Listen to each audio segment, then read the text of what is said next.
In today's video, I'll show you on how you can edit clips on Model TV the updated way. First things first, we want to head over to the Model application and we want to click on this specific library button. This is where we are going to find our video game clips. Inside this page, you want to click on the video that you want to edit. In my case, I'll simply click on this Minecraft clip right here. And from there, to finally edit our video, we want to scroll down, or you want to look for the open in editor button.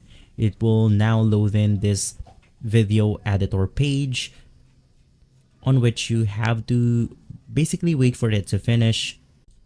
And inside this page, we can simply do a bunch of stuffs. For example, we can add our own text, elements, VFX, transitions, and more. We also have the ability to edit out the volume, add some filters, effects, and animation.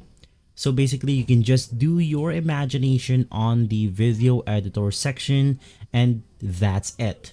That's how you edit clips on Model TV the updated way. If this video has been helpful, leave a like, subscribe, and follow Guide to Everything for more videos like this. Thanks for watching.